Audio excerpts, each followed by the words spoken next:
And I see a lot of leaders quite reluctant to delegate because they are fundamentally fearful of mistakes and failure.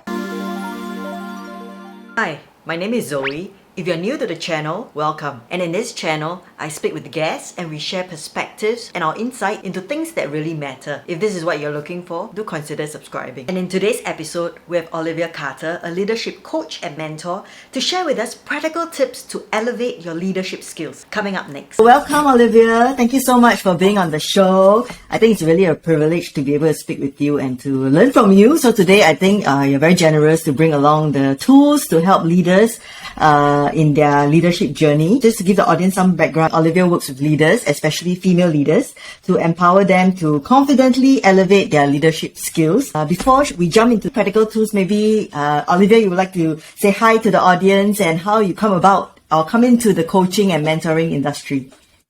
Yes, it'd be an absolute pleasure, and thank you so much as well, Zoe.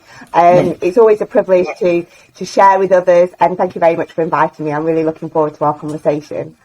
So my name's Olivia. I came into coaching because I started my career off in the corporate world, working for big global brands, and I was a senior national account manager, leading teams.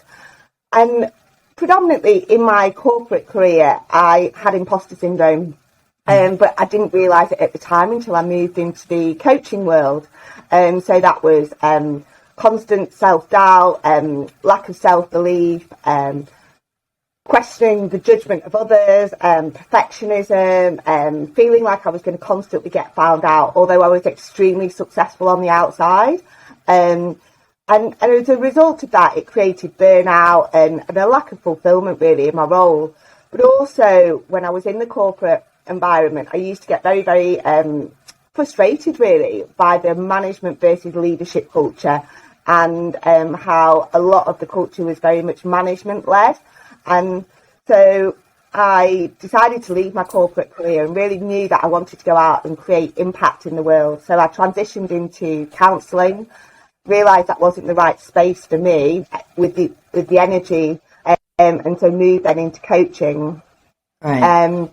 And then really with my coaching journey, I've done a lot of work around mindset, worked with some fabulous coaches personally, helping me with imposter syndrome, and then really moved into this journey of leadership and really getting a grasp and understanding of what true leadership really is, versus that management style culture. So I've had an absolute privilege of working with Simon Sinek in America. Wow. And a lot of his team. And also I'm currently working with the Giant Worldwide Leadership Consultancy Programme as well, who are just a fabulous organisation and work with the likes of Google and Pfizer. So really enabling and bringing those really powerful leadership tools to enable leaders to really elevate and bring real impact and influence to their leadership. Wow, okay. I'm more nervous now that you have shared all your accolades and working with Simon Sinek, and wow, you must have had how many years have you been in this coaching and helping others? Basically in coaching, I've been in coaching 5 years now. Okay. And it's been an absolute privilege to work with different types of female leaders, so working with sort of CEOs of companies, and it's incredible how many really, really successful people do have imposter syndrome. Yes. Yet we just don't realise it. But then to really enable and give them those tools to really then step into that leadership, and the impact is just incredible. And it's not by doing anything really radical. I'm a real believer in simplicity, as we'll move on to talk about in the tools. Yeah. Well, thank you so much. I think you really hit the nail on the head when you say that leadership is actually not management, but most of the time we are so involved in management, we don't even have the time and the space to lead. And I think, like you said, we need simple tools to really just get started, to know exactly how to lead and not just to manage. Yeah. So maybe just to jump off into the first, I think a very common question that people have. What's the difference between coaching and mentoring? Yeah, it's a fabulous question. And basically the difference between coaching and mentoring is a coach is there to really hold space. Sorry. It's okay, no worries. Yeah, usually the actual recording will be better because it's locally recorded into my computer and your computer. It's just that right now what we see seems a little bit slow, so don't worry about it. Okay, brilliant. Yeah. So the difference between coaching and mentoring. I'm going to talk about mentoring first. So a mentor is very much somebody who has been there before, and they're there to really tell people based on their experience what they believe that client or that individual should do. So a mentor is very much in a telling position and very much saying, because I did X, Y, and Z and it worked successfully, I think you should do X, Y, and Z. Right. Whereas coaching is much more about very, very powerful questions and listening.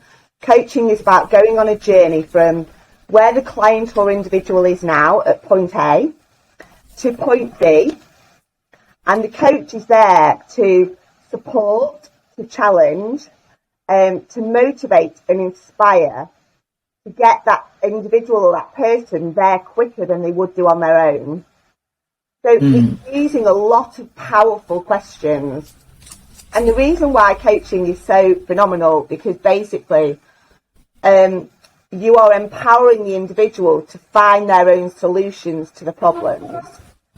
And by doing that, you are giving them the tools then to continue that growth, even when you're not working with the coach. So by empowering them to find out the solutions and work out what's going well, what's not going well, looking at different options, looking outside the box, and looking at different ways they can move forward differently, then that really enables them to have that empowerment and that confidence moving forward, even post the coaching, because they're really developing their own confidence. So that's the key difference between coaching and mentoring. Coaching is also a lot about accountability and taking those actions forward, because as we can't, if we don't take the actions forward, we don't move forward. And it doesn't matter if those actions aren't always right, or, we make mistakes along the way. That's absolutely fine, but it's about taking those actions forward. So essentially coaching is about setting goals, understanding the reality of where you actually are, what are the challenges, what's getting in the way, looking at lots of different options that you can use to move forward in a different way. It's all about change. And then being accountable and taking those actions forward. Right. So, like you have mentioned, I think from mentoring and coaching, they're both different tools. So when would you say a person needs a mentor, or when would you say that a person needs a coach? Yeah, quite often, and as I do now, we will blend it a little bit. So you will get some purist coaches who will purely coach, and then you will get some that will coach and mentor a little bit. So I would say I do 80% coaching or 70% coaching and 30% mentoring, because there are situations where we can really guide individuals based on our experience and say, I think it would be helpful to do X, Y, and Z. So when should an individual use each? It's a tricky question, really, and it's up to that individual and what their main challenges are. But I absolutely believe and know that coaching gives those skills and those tools and that growth mindset to enable that individual to continue growing even post-working. You see, if we're working very much with a mentor, it's almost like a parent telling a child what to do. So do X, Y, and Z. We're not giving them the tools to work out how to do it afterwards. Yeah. And I guess it also depends on the task at hand, because some task requires a direct instruction, but some requires a more like a reflective kind of journey, right? Absolutely. Yeah. Absolutely. Yeah. So and certainly on the mindset things and the imposter syndrome, coaching is a much more powerful intervention, because that is very specific to the individual about their challenges and things. Right, right. So is there when you start a coaching journey with a client, for example, do you tell them that, hey, there will be an end to this journey, there will be a time where I have to say bye to you? Is that something that's very needful as well, to tell them at the very beginning there is an end to this coaching relationship? It very much depends on the individual and what their key challenges and pain points are that they present with, and where they are now and where they want to get to. So with my clients, I tend to work with them quite intensely for say 3 months or 6 months, and then then the sessions will be maybe once a month or once every 2 months. So it depends really on what the challenge is for that individual and where they want to go, what that journey is. Yeah, I particularly like what you say about putting the person at the center. Is really about the person's needs and not so much of crafting a program and then to fit the person in, but rather it is to see the person's needs first.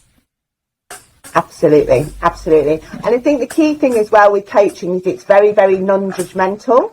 So it's very much about really stepping into and understanding that client and understanding their needs and their challenges, but always coming from a place of, knowing that they've got that capability within them to achieve what they want to achieve.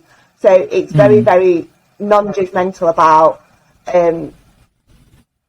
sort of believing that client can't achieve it. We absolutely know that client can achieve what they want to achieve. Yeah. So, and I think that is also quite timely for us to look into some of the practical tips, because I think there needs to be a foundation like building trust in order for your client to know that, to be able to share his or her struggles, etc. So, and I think the 8 to 9 practical tools that you're sharing with us, it is meant to also help to build that relationship. Am I right to say that? Absolutely, yes, absolutely. Okay, so and I think that maybe we can talk about the first tool that you recommend, and you recommend leaders to use the feedback model. So maybe you can share with us, how does this first tool actually help to elevate leadership skills? Yes, absolutely. One of my favourite sayings is that feedback is the breakfast of champions. Yeah, so I'll say it again. Yeah, that's right. Is the breakfast of champions. So, and feedback can be seen in 2 ways. It can be constructive feedback, as in, constructive feedback. So talking about how we would like somebody to do something differently. But it's also about complimentary feedback. Right. So giving that positive praise as well. It works both ways, and it's very important for us to give both those elements of feedback. Now, the feedback model is really, really simple. As I said before, I like simplicity. And so it basically works on 3 key points. It first of all works on talking about feelings, evidence, and then the impact. So I call it the FEI model. Feelings, evidence, impact. I'll give you an example of how this can work, and we can use this in so many ways in our verbal feedback, in feedback on emails, and feedback in so many different ways. I'm going to give a story because I think storytelling is really, really powerful. So imagine you were in a car driving home with your partner or your husband from work, and you started telling your husband or your partner about your day at work, and telling them what went well and what were the challenges.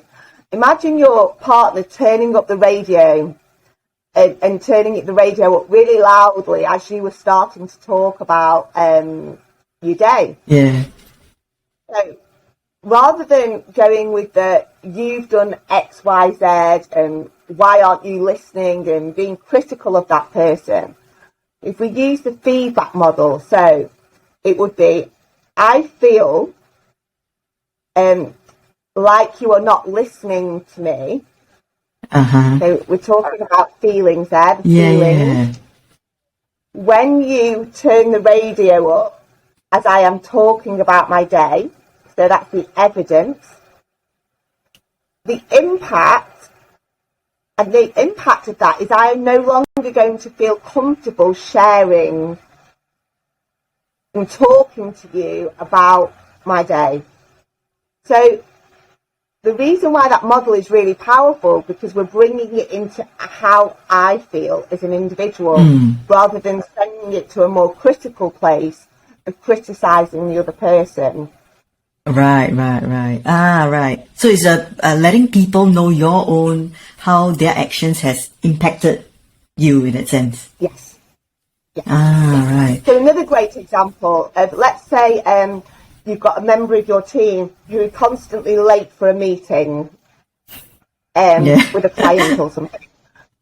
So you could feedback and say, I feel concerned that when you are consistently late for meetings, the impact of that, we are not going to be able to deliver those results to the client on time.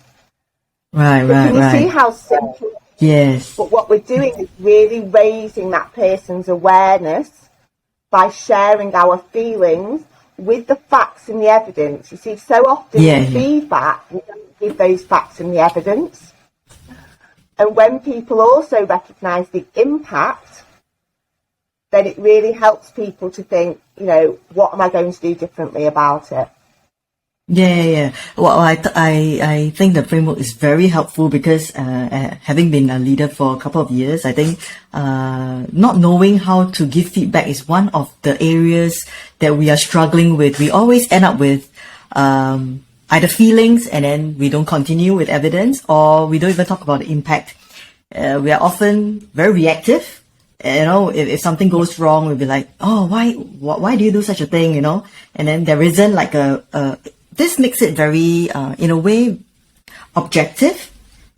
Yeah, yes, because you're bringing in the impact. Yeah.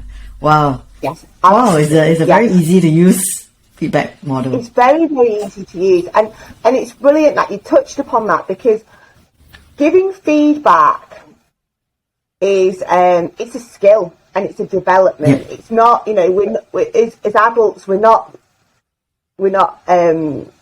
usually given that tool. How do we give effective feedback? And it's about raising our awareness as well into how that feedback was received, and learning and constantly adjusting. So we may need to give feedback slightly differently to different people.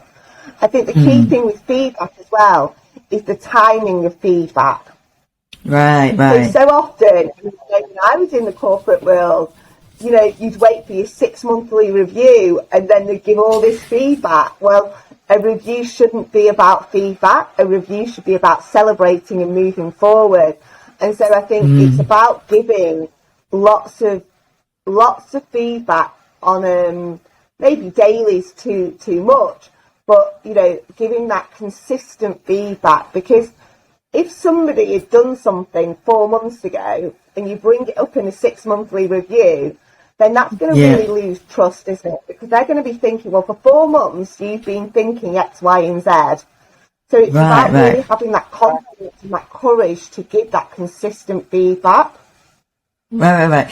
Wow, and I think you're you again hit the nail on the head when you say that review should be celebrating a person's what they've done, because our review so far is about what have you done plus area for growth, and then like you said, we usually don't carve out time to meet with people or meet with your team to talk about feedback. So because we always talk about we don't have enough time, etc. So how would you overcome this time issue that, so that it's not an excuse, Yeah, absolutely. There's so many simple ways that we can give feedback. And I just want to touch upon as well, because I've mentioned feedback in really more of the constructive element of feedback, but we also really need to remember that complimentary feedback as well, as in the positive praise feedback, which can use exactly the same model. Because if we give too much constructive feedback all the time, if you're on the receiving end of it, you're just going to think, well, all they're doing is telling me how to improve and grow. It's a real balance act. I like to think of it as think of a bank, as in your monetary bank. We put deposits in and we take deposits out. So we need to put in plenty of positive feedback to develop that trust, and so that person is feeling empowered, so that when we need to give the constructive feedback, that they have got that trust there to almost take it, if you know what I mean? Yeah, I totally, in fact, I first-hand experience only constructive feedback, and it can be quite discouraging because you will feel like you are not up to standard. And so I think it's so good that you brought in the complimentary feedback as well. We really need both, because even I think as leaders hold themselves to very high standards. They are already pushing themselves very hard to always give constructive feedback. You know, it's really going to dampen spirits, and yeah, it's going to be discouraging. Oh, but thank you so much for this. It's very easy to use and very strict. I think something that the listeners can really take away with it and use it, like, you know, the next day. Wow, that's the best. Yeah. So just back to your question about how to give quick feedback, because like you say, time is reality. Yeah. Right. I absolutely love voice notes. Right. So we can give them on. I use it on WhatsApp voice notes, but there's so many different technical ways to do it. You could send it with Loom video. So I like using Loom. There's so many quick ways. I mean, what we also forget is the phone.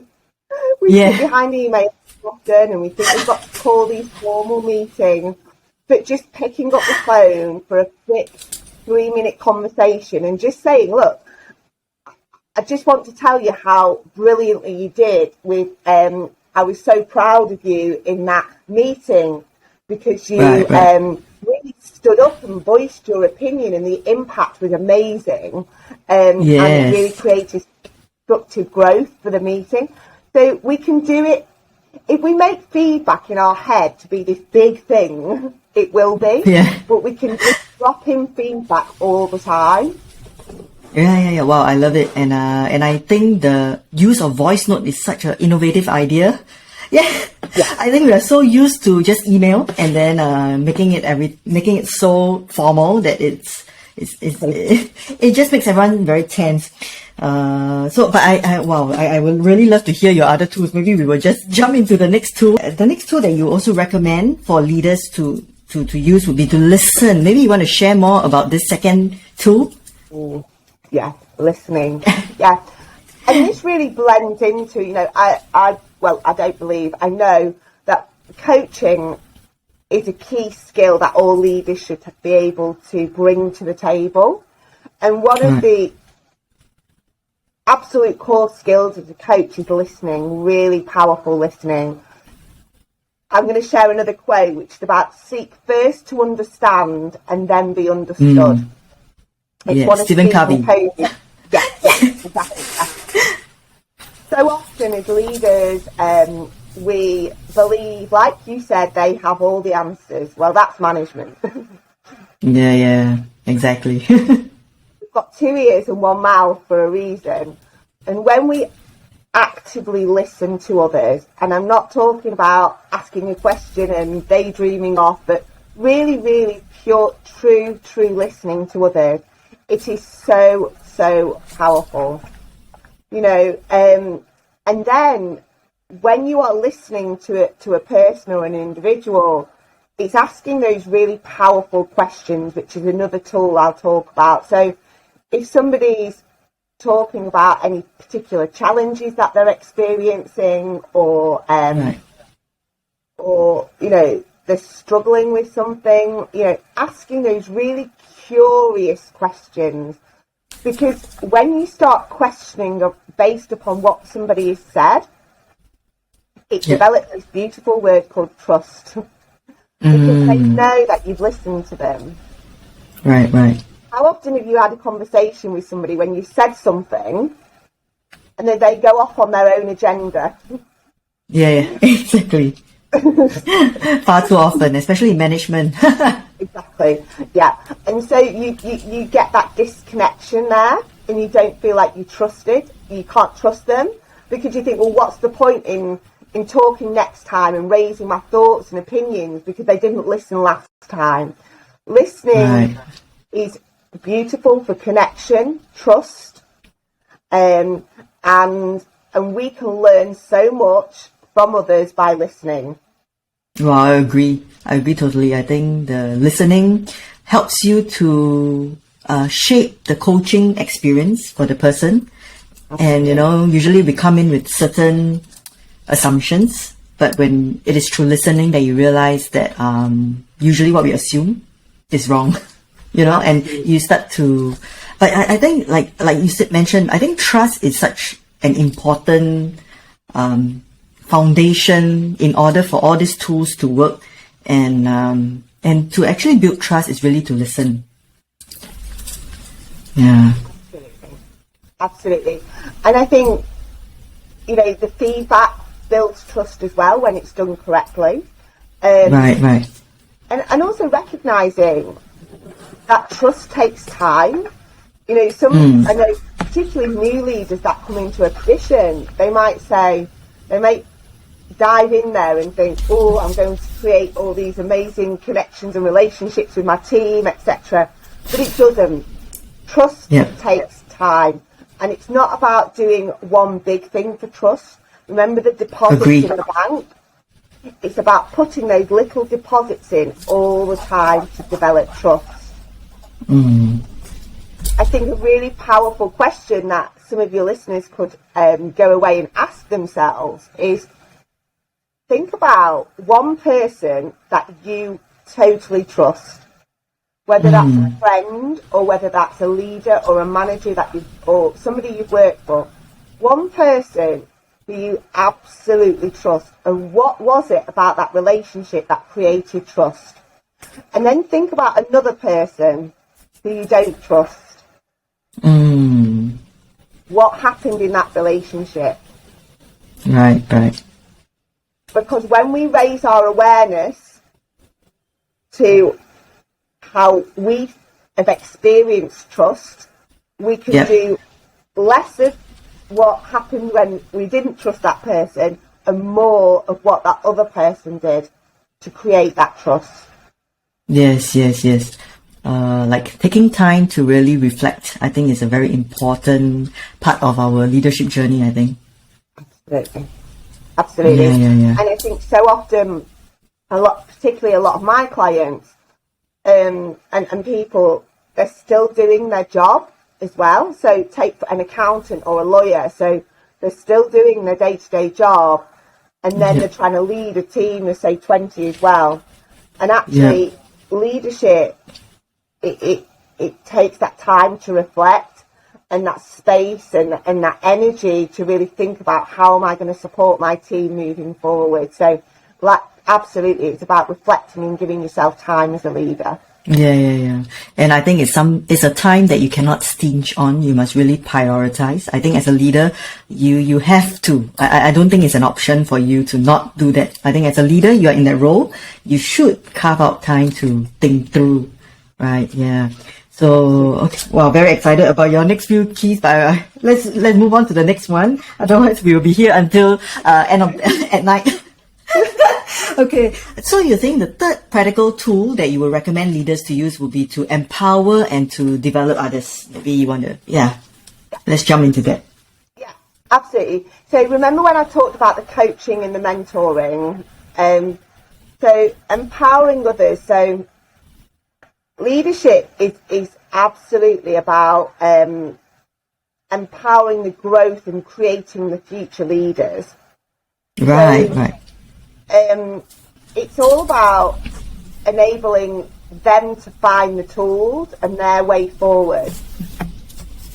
So often, as leaders, we want to rescue and dive in and support and fix. Yeah. Yes. Wow.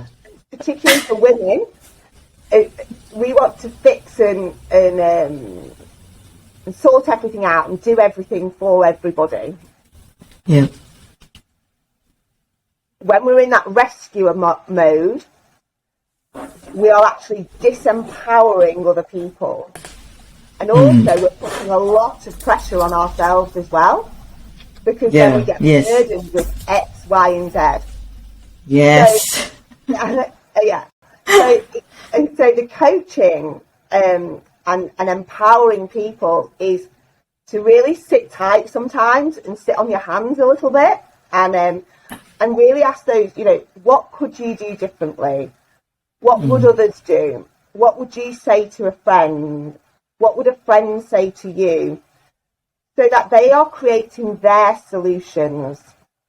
That's right. Because when they create their solutions and the way forward, a beautiful thing happens, that they take that action because you've empowered them to work out the solution.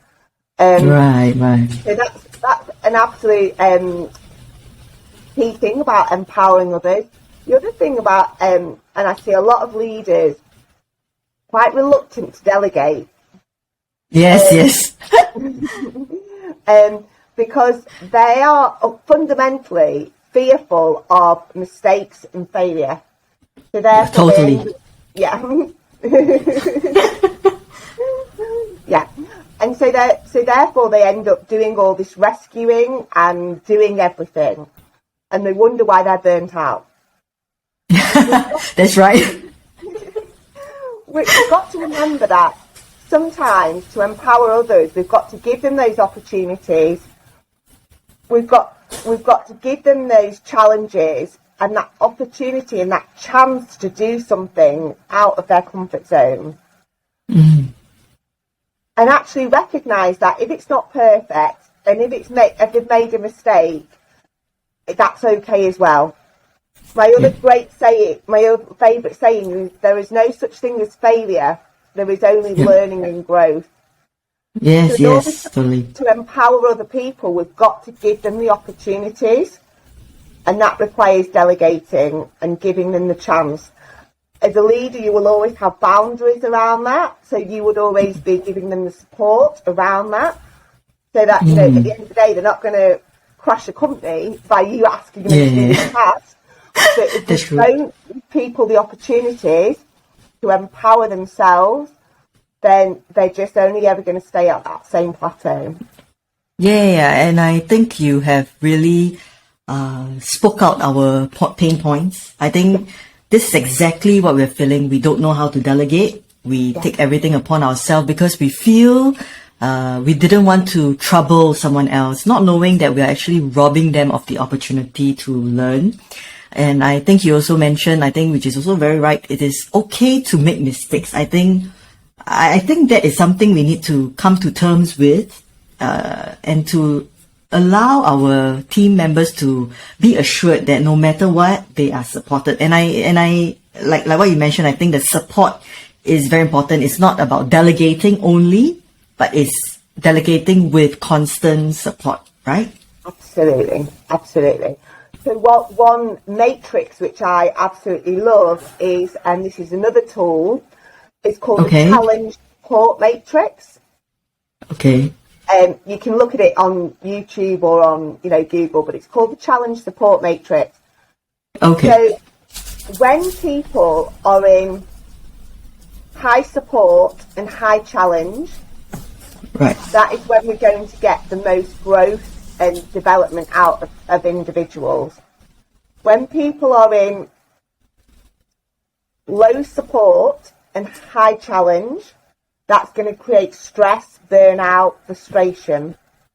When people are in low challenge and low support, that's going to create apathy, low growth, just quite stagnant.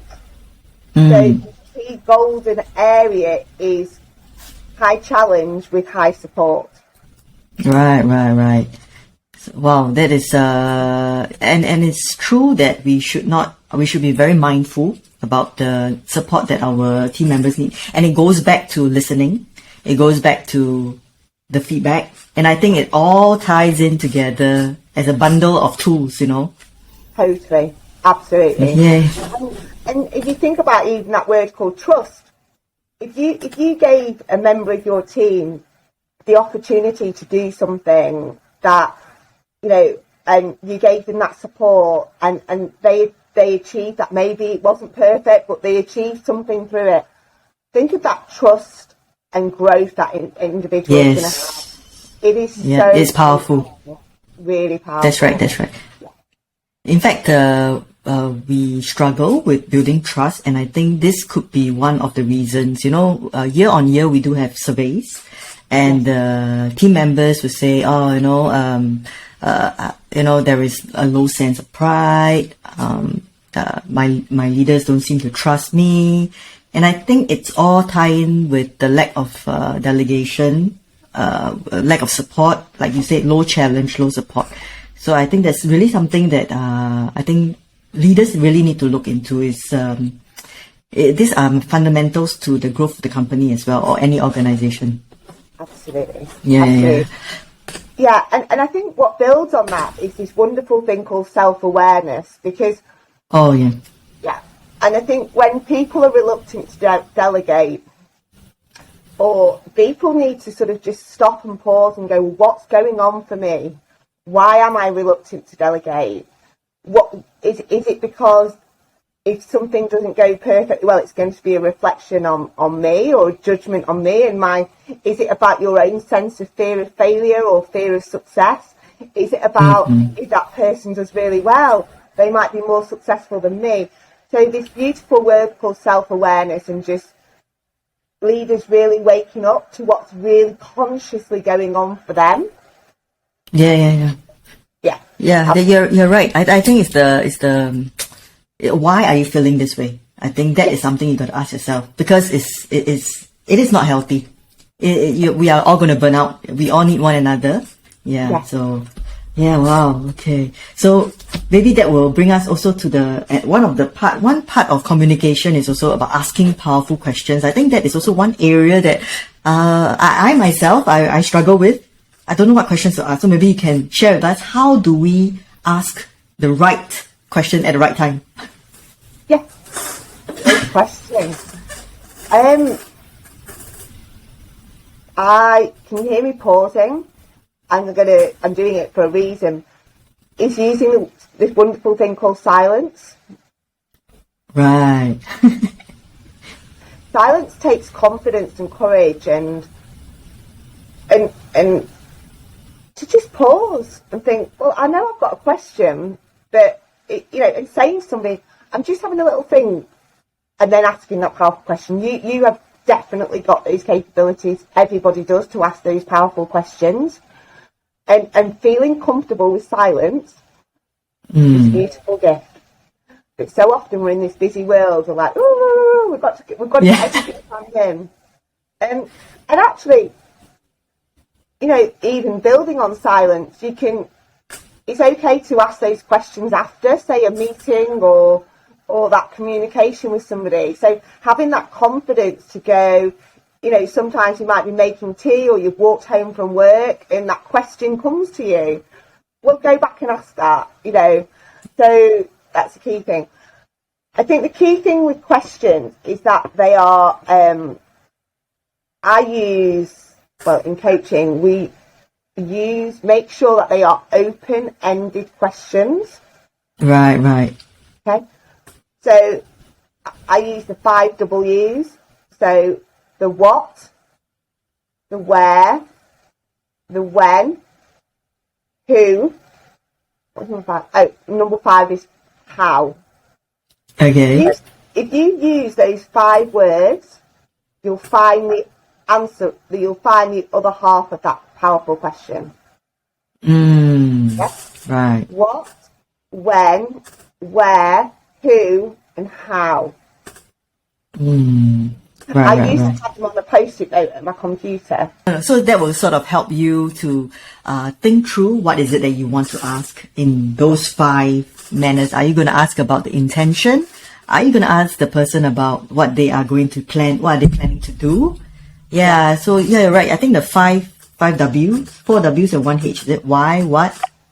All right. Where? The when is the other one. So why? Why?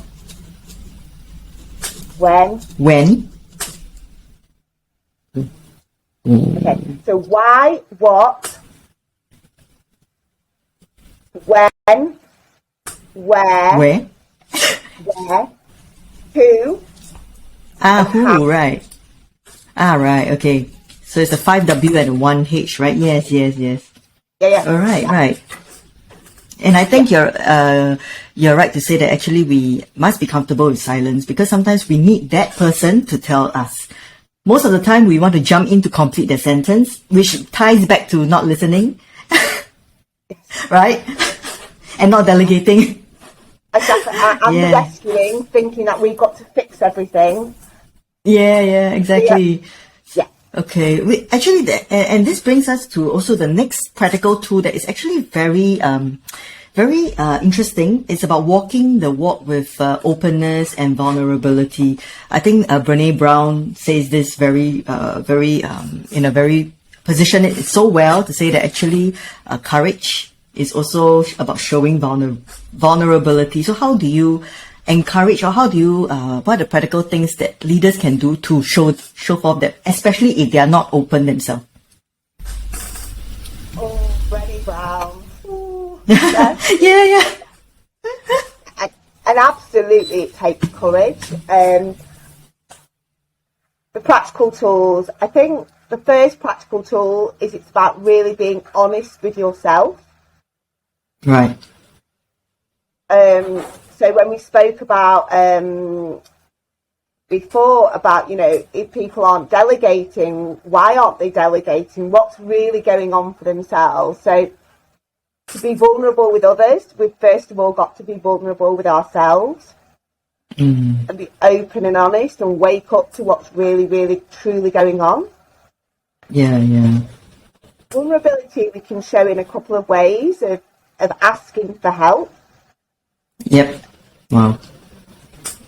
Asking for support, and being open and honest with others about really what's going on in our challenges. So often as leaders, we believe that we've got to know all the answers. Yeah. We don't. But that's not what leadership is. Furthest from the truth. Exactly. A leader is there to inspire, to motivate, to create the vision, to guide the team. The team are the experts. And to know and be open and vulnerable that we don't know all the answers is a really good way. And we rightfully shouldn't, actually. Exactly. We shouldn't. Because Yeah. if you knew all the answers, your brain would explode. And you're not the expert in everything. And whenever we believe we're the expert in everything, then we should just go home, basically, because we are not the expert. That's just our ego getting into play. Yeah, exactly. How we can show vulnerability is, I think it's about just taking the small steps. And knowing the power of vulnerability. Yeah. And talking about vulnerability in an open and honest way. So I don't think it's about going into a meeting or into your team and going, here, I'm going to be vulnerable today, and just dumping the whole... It's just slowly taking so that you're comfortable with vulnerability as well. Yeah. And I think that's the key thing. Yeah, and I think that's very practical because I think it's largely very dependent on personality. Some are very open to share what's going on in their hearts, but some could be due to various experiences and trauma that they tend to close up. And so if they really want to be vulnerable, and I think like you said, I think first they must ask themselves what is going on in their own lives first. And I think so in the list of tools that we've mentioned, perhaps this could be something that they cannot immediately use that tool, but it's something definitely worth working on in that sense. Absolutely. I will share two powerful examples because I believe stories are absolutely golden. And these, yes, please. I was working with one particular client. She's the operations director for a big medical pharmaceutical company. She has a team of 250 people. she presented with imposter syndrome. So that's why she came to me as a client. And she actually had done a series of videos with her team and done some amazing communications with her team and really, really embraced vulnerability. The impact that she has had in such a short period of time has been phenomenal. Okay. Because what it does is it brings in the trust. It brings in the listening, it brings in that self-awareness. And what it brings in is this beautiful opportunity by walking the walk for others to be vulnerable. So a leader needs to have that courage to show vulnerability, to then show others that it's okay to be vulnerable as well. Wow, powerful. Actually, that is very powerful because I think if I can see that my leader is open, it is if I can learn from my leader that he or she is humble enough to share that he or she is not there, I will be very inspired because I'll be like, I will do all I can to support you, to do my best. I think you're right. I think that is very powerful. Wow. So powerful. And I'm a big believer that leadership is not about being on a pedestal. Often it's perceived as the leader's there and the team's there. Vulnerability brings us all. We're all human at the end of the day. We've all got challenges. We've all got things. So vulnerability brings that connection and the human side to leadership. Having that courage, but I think it's just about taking those small steps. Yes. And in fact, if I were to recall some of the leaders who have inspired me the most, they are the ones who are the most open, most honest about their struggles. They will tell you that they cannot do it. Can someone help them? And you will see people coming to their help and rescue. And I think you also mentioned, I think leaders, we are not meant to know everything, but rather we are just bring people or bring different experts together to solve a problem together. Wow. Absolutely. Yeah. And I think coming to the last tool, you have actually you have demonstrated the tool, storytelling. I think, yes, communication via storytelling is so powerful. I think, but how do you hone that skill? I think as a leader, how do you become a better storyteller? Great question. And I think I love the fact that you said it was a skill, because I think whenever we use the word skill, we recognise it's developing all the time. I don't think you don't go on a course or something and go, oh, I'm a great storyteller. I think it's about, one way to do it is just to have some examples in I call it in your back pocket, that you can blend and bring into lots and lots of different things. And again, it's about having a structure to that story. So bringing stories that are actually relevant to the context of the conversation. And having a beginning, middle and an end to the story. If you think every story you read as a child, it's got a beginning, a middle and an end, and it's got a message.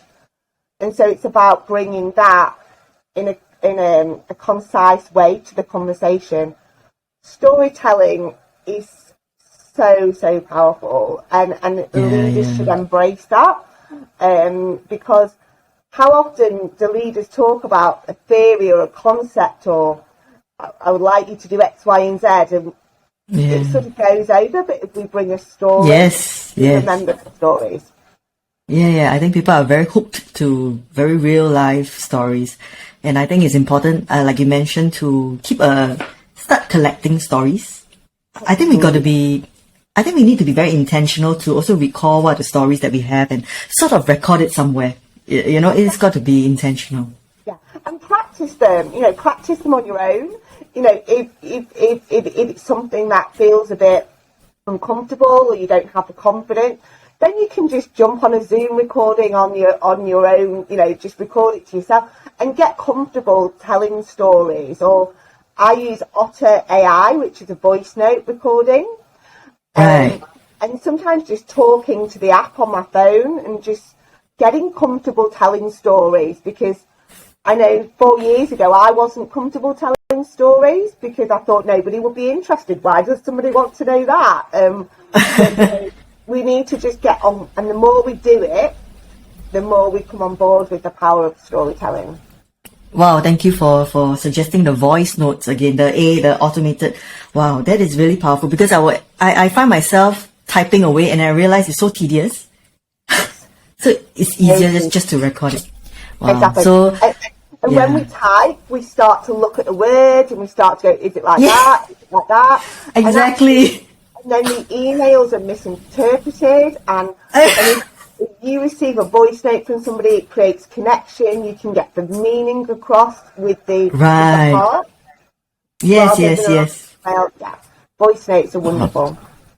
Right. So as we come to the end of the podcast, I just want to check in with you. So in order for all the tools to be effective, what is the main thing that leaders should do, I think, so that these tools will become more effective, more like an extension of themselves? Because I think tools are just tools until the leaders are able to, is there something that the leaders must do first before they start to, just to pick the tools and things like that? I think it's being self-aware is the first tool. I believe that leaders can't grow and develop others until they grow and develop themselves.